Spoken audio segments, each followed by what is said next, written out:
Excellent. Okay, did you click when you said click, though? Yeah, but in my time, not this recording time, this delay time.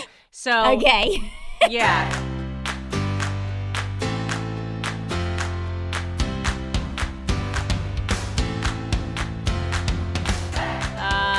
All right, so here we go. Are you ready, Lauren? I think so. Pondering across the pond. It is the Lauren and Sheila show. Lauren, what are you doing? Hi, I'm sat with my cup of tea, ready to talk to you today. So excited. Look, this is our very first podcast here. For those who don't know, Lauren and I have been friends since the London Olympics, right? Indeed, yes. 2012. And we have for years been saying, one of these days we're going to have a show together. Yep. And it has actually finally happened. It took like an act of Congress and then a life change. I don't know about on your part. Yeah, I just, was sat there thinking, I don't really know what to do with my life. What am I doing with my life? Bits of everything. Was pondering life a little bit. And we talked about it before. And I think we just kind of got to the point, didn't we? Where we were like, what are we waiting for? Let's just do it. Why do we keep talking about it and not making it happen? I got fired, so that's what happened to me. So it took pretty much someone to push me out of the corporate world to make me involved in something like this, which I'm totally excited about. Because you know what? I'm really not very corporate. Have you noticed? Yeah, funnily enough, I have noticed that. I'm a very localized person, so this kind of works out really well. So we're going to just give this a go. We're going to see what happens, and hopefully people will like us. I mean, that's what I'm going for. Fingers crossed. Yeah, exactly. It could go either way at this point. We don't know what we're doing. We're just going for it. Yeah, indeed. Everyone, welcome to the show. So how about we give a shout out to our first sponsor, Keep the Beat Alive. Who knew that we could get a sponsor this fast? I was pretty impressed by that. I was very impressed. Thank you to Damian Brzezinski with Island Cardiology. He founded this nonprofit. It's amazing. So if you're on tour, like musicians, and they're on tour and they go on tour for like 18 months, they're not eating the right food, they're not getting enough sleep, they don't live the healthiest of lives. And cardiac arrest is the leading cause of death to touring professionals, artists and crew too. So what they're doing is they're eliminating premature cardiac death in touring professionals by training the staff, the crew, the artists on how to use a defibrillator. They provide it at no cost to these touring individuals. They provide, I can't even say it. Defibrillators. Yeah, so they put them in all the tour buses. That's amazing. How great is that? They put them in the venues and they put them in production cases. So, they ask for a donation, but pretty much they do everything for free. So it's a really, really cool thing. They train them while they're on tour, right before rehearsal. That's just amazing. That is so, so good. What a great cause. Takes 90 minutes and then boom, they're certified and they're already saving lives. So love this nonprofit. So if you want more details or you guys would like to make a donation to them, it is keepthebeatalive.org. So thank you, Damien, and the whole crew, literally the crew there at Keep the Beat Alive. So while we're pondering life and wondering what we actually should be doing, I think we should have a little look at our horoscopes and see what's in store for both of us. What do you reckon? Oh, all right. Let me do you first. Can I? Okay. I'm Gemini. Okay. All right, Gemini. Brace yourself. Hold on. Let me do that fortune teller voice. Okay, hold on. Okay. Brace yourself, Lauren. For one action-packed month in the cosmos, Gemini, there's a lot of shifts ahead, some of them long-term, and by the end of November, you could have an entirely different focus for your life. Is this ringing true yet at all? Oh, yeah, it's very exciting. A shift happening. That's what's happening right now. Mercury, Venus, and Neptune are moving in and out of retrogrades. Jupiter and Uranus are switching... Every time, sorry. I know. Are switching zodiac. I'm still on Come Uranus. On, back on track. I can't. Come on, we're supposed to be talking about my life right now. Come on. I'm sorry. Back in the Who zone. named that planet? I know. I want to know who named that planet. Oh. Okay. We can't just do a podcast of us laughing. Come on. I'm sorry. I'm still about 7 years old. Give me another minute. All right. Let's just call it what I should call it. Jupiter and Uranus are switching zodiac signs, and their costume changes will keep you on your toes. What does that mean? I don't know. Maybe this podcast is going to be a challenge and it's going to keep me on my toes. I don't know. Well, if you're the typical Gemini multitasker who has way too much going on at once, Lauren. That's me. Streamlining and systematizing. Is that a word? Became your new religion. Okay, this is good. Okay. I need to get systems in place. I need to streamline. I've just started having a declutter. Oh, yeah, you have. You have been I'm like, you know what? I've got too much going on in my life. I'm doing a bit of this, a bit of that. I'm at that radio station, this, that, whoa. It's just constant. So I'm trying to streamline my life. I'm very trying. I'm a very trying person. I don't always make it happen. So maybe I need to. This is the month I need to do it. Yeah. Yeah, you have to finish it this month. That makes total sense. There's so many scientific studies that say a clean house, like metaphorically Clean mind. and physically, exactly, is all one. You got to have a clean mind and a clean house. All right. I like it. That's good. This is like new start for me. Loving it. All right, what's in store for me? I'm a Capricorn. Just to let you know, I can't do that like mystical voice. Yeah, you just that did. That was beautiful. Do that. Well, I kind of want to sing the first line. Can I sing it? Hey, it's your show. Yeah, I'm not quite singing it like the song, but here we go. Let it go, let it flow. Okay, no, don't sing anymore. Okay, I like Frozen. And the first line to your horoscope is, let it go, let it flow. All right, we're good with that. Okay. Can you see now why I just made an idiot out of myself and sung it, yeah? Totally did. Okay, let's go. Let it go, let it flow. A major 12-year chapter of your life is coming to an end. Or 20. Go ahead. 20. Okay, we can adapt it. It's fine. It's not a problem. Capricorn, you'll have the next 13 months to navigate the transition. Oh. This is a year to sort the crops.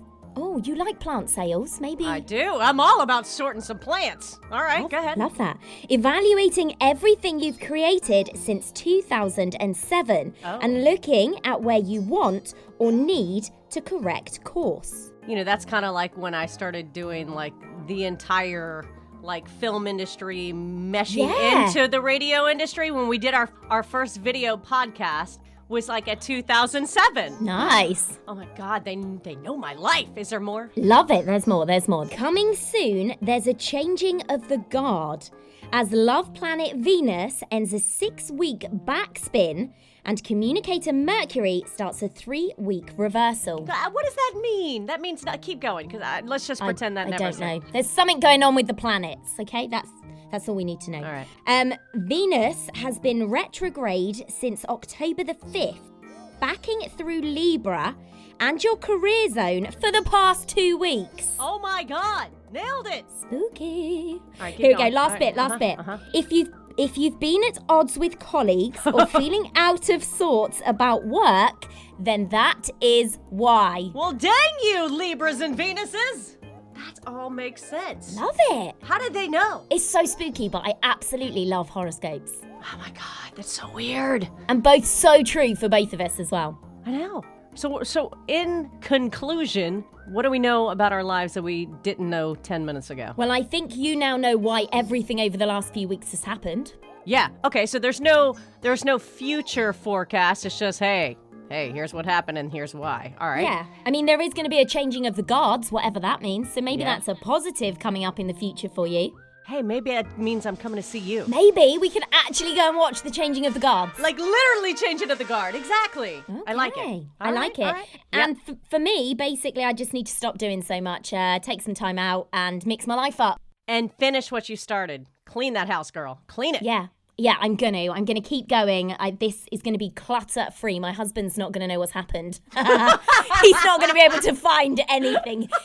He's been away for a few days, and I'm like, oh, let's just bag this up. We don't need this anymore. He won't know. Where's those pair of jeans? He'll never find them. He won't know. Ever. He'll just think he's lost them because he's like that. So it's fine. All right, I think it's time for a little random fact. Okay, we love a random fact. You came up with a really good one because it's breakfast hour time and it's lunch your time. But either way, we could have it. Go for it. Okay, here's your random fact. Did you know that the process by which bread turns to toast is called Maillard reaction? Maillard reaction. who cares? Like, I just want toast. I just want bloody toast. I don't understand. I don't understand why I need to know that. Maillard reaction. It's just toast. I'm just toasting some bread. Just make it brown and crispy. Yeah, do it right. Yeah. On a separate note about that, and this is, I might just make myself look really stupid now because I only found this out like a few months ago. What? When you toast your bread, when you turn like the dial up on your toaster, I just thought it was like, 1 intensity, 2 intensity. I never knew that it was 1 minute, 2 minutes, 3 minutes. I just thought it was an intensity that it toasted at. I didn't know that it was minutes. I thought it was. I thought it was like darker bread, lighter bread. No! It's minutes. It's how many minutes you toast it for. So how black was this toast you pulled out? Oh, no, I have it like on a number 1. So You I like just lightly tinge the bread. Do you know what I mean? didn't go bold, did you? No, but I never knew that. So there's another useless fact for you in case you didn't know. When you turn it up to numbers 1, 2, 3, 4, 5, 6 on your toaster, that's the number of minutes you want to toast it for. Had no idea. Now, is that just in the UK or is that here in America too? I don't know. Y'all have weird stuff over there, so I'm just saying. Well, what's on your toaster? Have you got numbers that you turn it up on your toaster? I don't even know. You need to check it out. My toaster oven is so old, like there's no lines anymore. Oh. So I just look about 2 o'clock. Okay, fair enough. Yeah, it's so old. Like, because I don't buy new stuff. I never buy new stuff. It's so rare when I buy new stuff. That's true. So, I mean, like literally, and I don't care if it looks terrible until it burns to the ground. I will not buy a new one. You should see the broom I have. It's like 20 years old. It doesn't even sweep anymore. Oh dear. But I still use it. That's not good. Even the handle's all scratched up. The tip of it isn't, so you could actually probably cut yourself at the top with the metal. I'm telling you. But it still kind of moves dirt, so I haven't gotten a new one. Yeah. I'll tell you what, next time I come to Wilmington, when I'm back there You're next gonna year, buy me a broom. I'm gonna take you out and we're gonna find you a new broom. It's gonna happen. It's gonna be like all like Bed Bath and Beyond too. It's gonna be like the best broom that's got like all kind of like little gadgets on it, huh? Okay, it can be like that if you're paying for it, but if I'm paying for it, I'm taking you to Walmart and buying you a broom, okay? If I'm paying for it, then I ain't never getting a broom. If I've had to travel all the way from the UK to America, it's cost me enough money. I'm buying you one from Walmart. That's what's happening. You just want to go to Walmart because you love playing Walmart bingo. Oh, I love a bit of Walmart bingo. Was it your first or second trip here? I think it was your second trip here. I can't remember. There's been so many. Who knows? All you wanted was a big bag of Twizzlers. Yes. And I'm like, all right, but before we go into Walmart, and I handed you a piece of paper, and it said Walmart bingo, and the first thing you said was, what? Because you don't pronounce your T's. How's that go? Well, I do pronounce my T's. What? What do you mean I don't pronounce my Say T's? what? I go, what? No, you don't. I You do! go, what? How can I not pronounce my T's when my surname is what? Like, seriously? That is my surname. When you say what, you don't go what, you go what. I don't. That is so not happening. I do not say it like that. And the reason I say it so correctly is because when I phone people and they go, oh, what's your surname? And I go, what? And you get the, no, what's your surname? So I'm like, it's not even funny anymore. So I just go, it's Lauren Watt, W-A-T-T. And I just spell it for people because seriously, there's no need. All right, so for those in the UK who don't know, you have to explain what Walmart bingo is. And it's so fun in the South. It's not as fun when you go up north. It's way more fun in the South. So apparently you see lots of random things in Walmart. Things that people are wearing, different types of people, like lots and lots of random things in Walmart, which quite frankly, I'm going to be honest, I love. I love walking around and going, oh my goodness. Oh. That's like the best thing about Walmart. But so Walmart bingo, Sheila basically gave me a card that had all of these things that I may potentially see. And you take your card around Walmart, and if you see it, you tick it off the list. Yeah, like tramp stamp with G-string hanging out. Yeah. Someone with dried blood in their hair. Ah! Yeah. Always the rat tail hairstyle. Yep. Naked baby. Naked baby. Yeah. Bearded woman. I'm game for Walmart. A hunchback. Man under 30 without any teeth. Nice. It's more Walmart bingo in the South. We really put it on heavy down here. Okay. Because in the South, boy, that's normal. That becomes normal. Yeah. Okay. Yeah. And of course, teen girls fighting and old person talking to him or herself, always. Oh, I'm normally the person that the old person talks to because I'm just that person.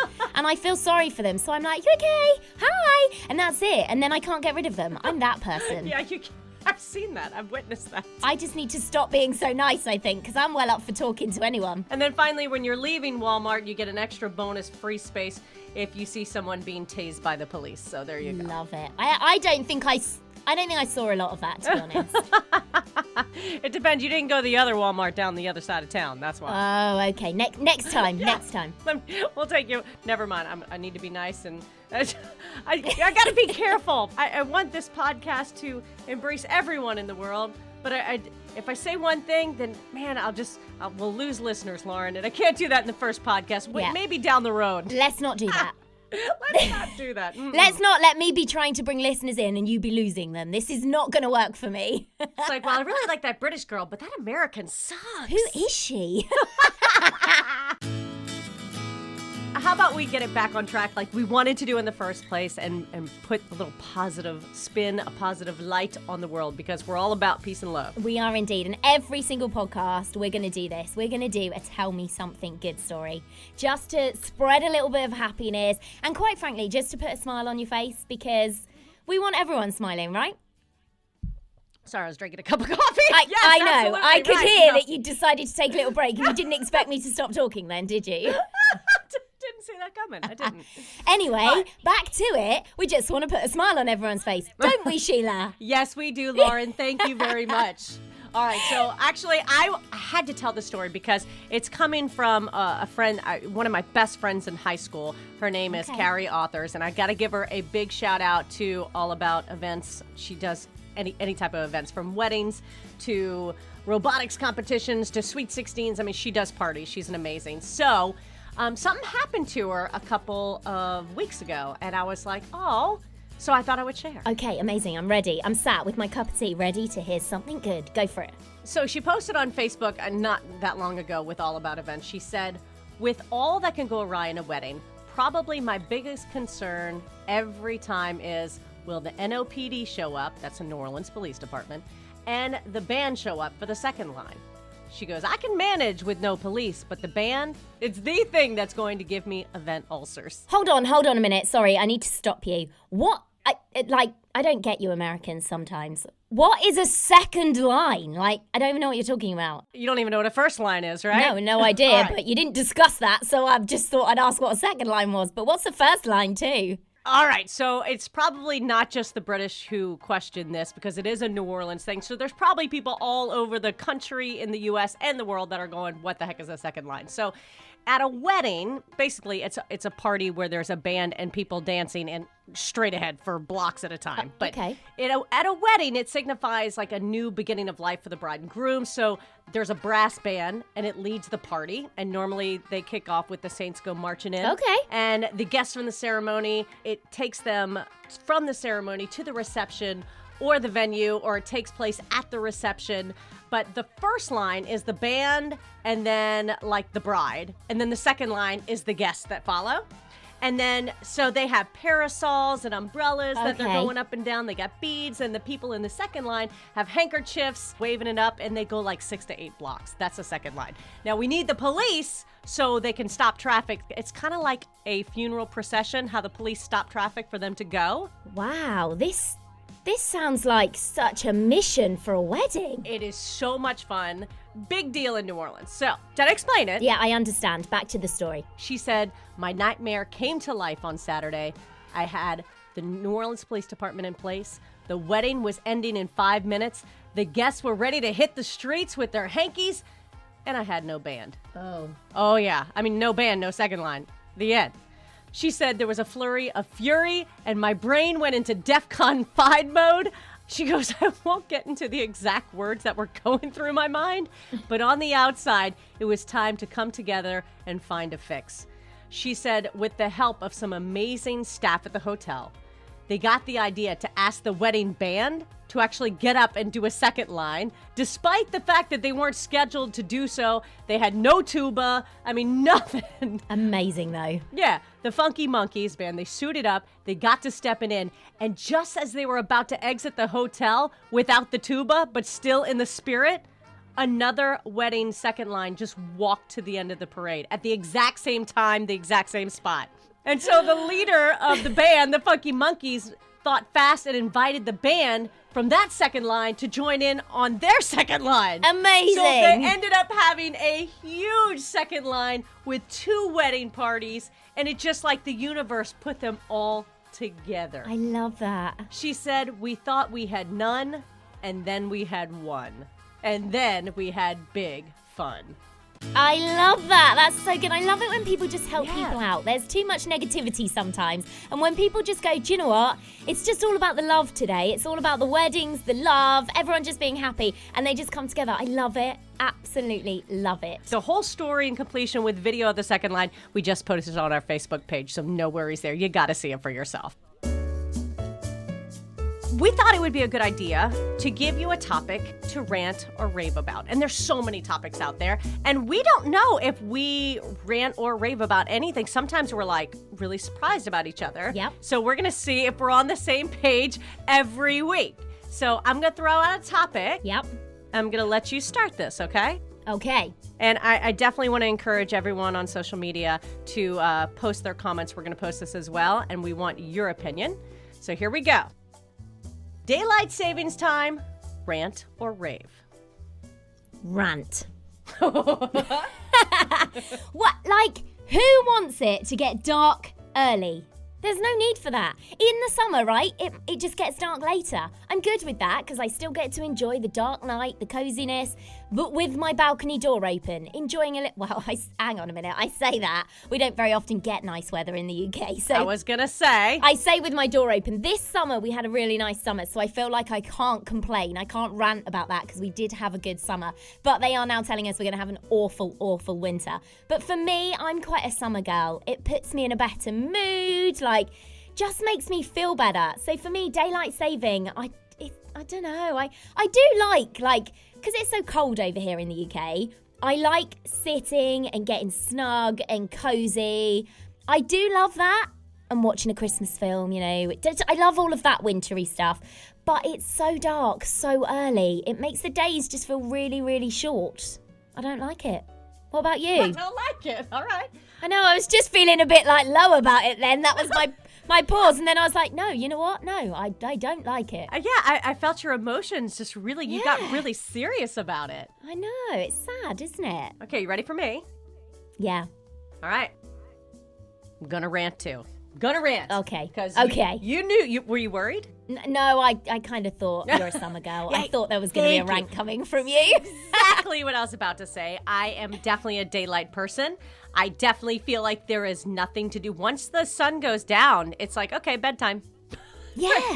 And I feel like if I'm not eating by 5:30 in the beginning of daylight savings time, I'm like, I feel like it's midnight. It's too late to eat. The only thing, if I'm going to put a positive spin on it, so I just won't live negatively for the next few months, is that I do like that it's a little bit brighter. When I wake up at 6:50, it's a little bit brighter. So, yeah, that's true. That I can agree with you on that. But that's it. And hold on, for those who, I know there's one person in particular, when I say daylight savings time, she wants to shoot me in the face. She's like, it's daylight saving. What? Hang on, what do you say? I say daylight savings time. I just put an S on it. She gets very angry about it. So, There's absolutely no need to get angry about that, but... so then I just do it to wind just to them do up, it. yeah? Yeah, it's like blood in the water. Exactly. And do you know what? Talking about daylight saving as well, I'm sure it was somewhere like Monaco this year, because I read the news as well, and whilst I was reading the news, a story came in and I was like, this is amazing. I'm sure it was Monaco. I'll have to double check, but they actually decided this year they weren't going to do daylight saving. They were just going to stay on summertime. Yes, we should all stay on summertime. I totally agree with that. Because in the winter, the only plus side to it is I go, oh, the clocks go back, like spring forward, fall back. And I'm like, fall back, I get an extra hour in bed. And I was working the early shift as well on the Sunday when it happened over here. So I was like, winner. But then in the summer, I hate it because I'm like, yeah, it's about to go light and I can deal with that. But I have just lost an hour. I'm okay with losing it. I think it's a price to pay to have more light. Yeah, true. Okay, maybe I'll stop moaning about that. You know, I've noticed that, you're from the UK and I'm from the US, but we agree on a lot of things, and there's a lot of common ground that we have, but I am sure there are some differences. I'm sure you guys have some words. I know for a fact that you guys use some words that I'm just like, what did she just say? I have no idea. It took me years to learn your language. It's not that complicated. We do it properly, that's the thing. Oh, I see. Is that what you do? As you're here, sat with tea, doing it very properly. Oh, and that rhymed. That is so improper in America. We're not very proper here in America. We're so casual. So yeah, I don't think proper and American should ever be used in the same sentence. Okay. So like, here's a good example of something that we say in America. I don't know if you guys say it in the UK. We always have a hankering for something. I'm like, I got a hankering for some Thai food today. No, I don't. I feel like I've heard it, but I don't think it's a regular thing. I wouldn't say it. I've got a hankering for something. I assume that means you've got like, you like want something. Oh, a desire or craving. Very good. Very good. Yeah, that's what. I'd probably just be like, I'm craving chocolate or something. Do you know what I mean? I probably wouldn't say a hankering. Okay. If somebody said to you, boy, he is toe up from the flow up, what would that mean to you? I have no idea. Maybe I would take a guess that something like, he looks good from the bottom up. No? Nope. What did you say? He's got something from the toe up, from the bottom to the top. Like, I'm thinking, yeah, this dude's good looking. Yeah, he is toe up from the flow up. I have no idea. What does that mean? I mean, he's drunk as a skunk. Oh, I'd just say drunk as a skunk. That's basically how we would say it. Or wasted. We'd be like, that person's wasted. Yeah, we would go there too. That's kind of it. I don't think we'd say whatever it was you just said. I don't even know. I can't even say it again. Toe up. Toe up from the flow up. There you go. Yep. Okay, I'm going to use it next time someone gets drunk. If somebody was really hot, you would say hotter than a goat's butt in a pepper patch. So there you go. Okay, I think we should move on from this feature because this is weird. Okay. But you know what it's time for? Step inside the confessional. A little round of guilty pleasures. Oh, this feature is potentially one that we are going to really, really regret. Okay, shall I go first on this one? I feel like you should because I'm not ready. I'm not ready to reveal my guilty pleasures. To be fair, I'm quite open about this one. This is one of my guilty pleasures. Has to be Justin Bieber. What? Yeah, I love Justin Bieber. Now, which part of his life? Like, do you like from the beginning to the end, like to today, or is there a section? What section of his life are you obsessed with? It was it his album Purpose about 2 years ago? Yes. That album changed my life. Everybody loved that Justin Bieber. Yeah. Everybody loved that guy. So, and since then, I've just been a massive and like teaming up with everyone now as well. Bit of DJ Khaled, Chance the Rapper, No Brainer. I can sing that all day long. Just loving his music. I need a new album from him though. He needs to stop joining everyone else on theirs and just like do something himself. Do you know what I mean? Well, we can tell just how much we're soul sisters because I need to tell you mine. Okay, what's yours? Okay. You have Justin Bieber. Yeah. Mine is Selena Gomez. Selena Gomez, that's amazing. I am way too old to be so obsessed with Selena Gomez, and I absolutely love her. I mean, every song that is not on the radio, I know all the words to. It's really bad. I mean, it's bad. It's bad. I love her. No, but I'm like that with Justin Bieber, so we're just both as bad as each other. It's absolutely fine. We're a perfect couple. I know, but I'm not happy that they didn't end up together, right? Yeah, I'm still a little disappointed in that. I'm really disappointed in that. They were like meant to be. Justin, why? I know. What is he doing? I'm sure Hailey Baldwin's absolutely lovely, though. I don't want to, In all fairness, I don't want to defer from that, but it's not Selena. Exactly. It's not Selena. This is like a Brad and Angelina and Jennifer Aniston situation right there. Oh. I'm a Jennifer Aniston supporter on that one all the way. It was like 20 years ago. Let it go. I can't let it go. Like, Jennifer Aniston, not only is she beautiful, but she was Rachel in Friends. Like, Yeah. I'm sorry. Like, I can't let it go. He messed up. I don't totally dislike Angelina Jolie, but wrong choice. Wrong choice. The thing is, though, she's too good for Brad Pitt. She is, you're right. Yeah, we'll take that now. But I didn't think that. We'll take it I didn't now. think that at the time. At the time, I was just really angry with Brad Pitt. I feel like I'm in their life. You know when it's like celebrities and you feel like I know them. If you were a Friends freak, then yes, you knew all 6. And to be honest, quite frankly, they don't care what I think, so it's fine. No, it's good. It's good. All right, well, that just about does it for episode 1. Leave all your loving comments on our social media platforms, on Instagram, on Facebook, or on YouTube. And all the hateful comments, well, you can send them right to hell. You got some ideas. Do you have a rant or rave? Do you have a guilty pleasure? What is yours? We want to know. We want to know. All right, wrapping it up right now from the podcast. We're pondering across the pond. It's the Lauren and Sheila Show. Have a good day. Bye. Episode 1 of the Lauren and Sheila Show is brought to you by Keep the Beat Alive, a 501c3 nonprofit dedicated to eliminating premature cardiac death in touring professionals. Visit keepthebeatalive.org. All music is licensed by Bensound. You can find royalty-free music on bensound.com. Find us on social media on Instagram and Facebook at Lauren and Sheila. Want to become a new and improved amazing person? Sponsor our podcast. Email us at laurenandsheila@gmail.com. There'll be more Pondering Across the Pond, episode 2, next Monday. Have a great day.